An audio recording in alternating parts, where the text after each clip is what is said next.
అందరూ ఎలా ఉన్నారు? నేను మీ పుష్ప. ఈ రోజు వీడియోలో రెసిపీ వచ్చేసి నా హోటల్ స్టైల్లో పాలక్ పకోడీ తయారు చేసి చూపించేస్తున్నాను. వీడియోని ఎక్కడ స్కిప్ చేయకుండా ఎండ్ వరకు చూడండి. అలాగే వీడియోని లైక్ చేసి ఛానల్ సబ్స్క్రైబ్ చేసుకొని పక్కనే ఉన్న బెల్ ఐకాన్ క్లిక్ చేయడం మర్చిపోవద్దు. చాలా సింపుల్ ఈ రెసిపీ మాత్రం. టేస్ట్ మాత్రం చాలా చాలా బాగుంటుంది. కరకరలాడుతూ క్రిస్పీగా పాలక్ పకోడీ టేస్ట్ అయితే చాలా బాగుంటుంది. కానీ చేసుకోవడం చాలా సింపుల్. ఇప్పుడు అది ఎలాగో చూసేద్దాం. దీనికోసం ముందుగా బౌల్ తీసుకొని 1 కప్పు శనగపిండి, 1 కప్పు బియ్యం పిండి, అరకప్పు కార్న్‌ఫ్లోర్ కూడా వేసి కొద్దిగా పసుపు, 1 టీ స్పూన్ కారం, 1 టీ స్పూన్ ధనియాలు జీలకర్ర పొడి, టేస్ట్‌కి సరిపడా సాల్ట్, 1 టేబుల్ స్పూన్ అల్లం వెల్లుల్లి పేస్ట్ కూడా వేసి ఈ పొడులన్నీ కూడా ఈ అల్లం వెల్లుల్లి పేస్ట్ ఈ పిండిలో కలిసేలాగా బాగా కలుపుకోవాలి. హోటల్లో అయితే టేస్టింగ్ సాల్ట్, ఫుడ్ కలర్ కూడా వేస్తారండి. మనం ఇంట్లో చేసుకుంటున్నాం కాబట్టి వేయట్లేదు. ఈ పేస్ట్ మొత్తం కూడా ఈ పిండిలో బాగా కలిసేలా కలుపుకోవాలి ఒకసారి.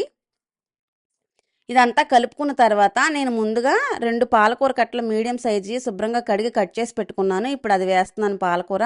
మీకు ఈ పాలకూర ప్లేస్లో తోటకూర వేసుకున్నా కూడా టేస్ట్ చాలా చాలా బాగుంటుంది. మీకు ఏది దొరికితే దాంతో చేసుకోండి. తోటకూర అయినా సరే టేస్ట్ బాగుంటుంది. ఈ ఆకు వేసిన తర్వాత గుర్తుపెట్టుకోవాల్సిన విషయం ఏంటనంటే నీళ్లను పోయకూడదు. మనకి ఇందులో కొంచెం తేమ ఉంటుంది కదా, అది పిండిలో కలవాలన్నమాట.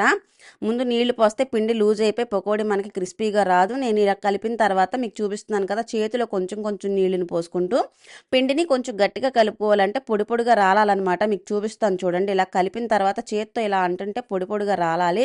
అప్పుడే పకోడీ అన్నది మనకి ఈ విధంగా అనమాట. పకోడీ అన్నది క్రిస్పీగా వస్తుంది.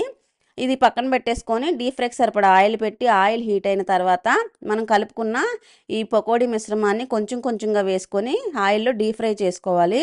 పాలకూర అయినా సరే తోటకూర అయినా సరే టేస్ట్ అయితే చాలా బాగుంటుంది. ఈవినింగ్ టైంలో స్నాక్గా కానీ లేదంటే రసంలోకి కానీ పప్పుచారు సాంబార్ అలాంటి వాటిల్లో కూడా ఈ పకోడీ చాలా టేస్ట్గా ఉంటుంది. ఒకసారి తప్పకుండా ట్రై చేసి మీకు ఎలా కుదిరిందో నాకు కమెంట్ సెక్షన్లో కమెంట్ చేయడం కూడా మర్చిపోవద్దు. ఇలా అన్నీ ఫ్రై అయ్యాక తీసి సర్వ్ చేసేసుకోవడమే. చాలా సింపుల్ కదా, టేస్ట్ కూడా చాలా చాలా బాగుంటుంది.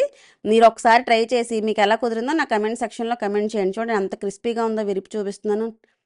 ఇంతేనండి, సింపుల్గా పాలక్ పకోడీ రెడీ అయిపోయింది. మరో వీడియోలో మళ్ళీ కలుద్దాం. బాయ్.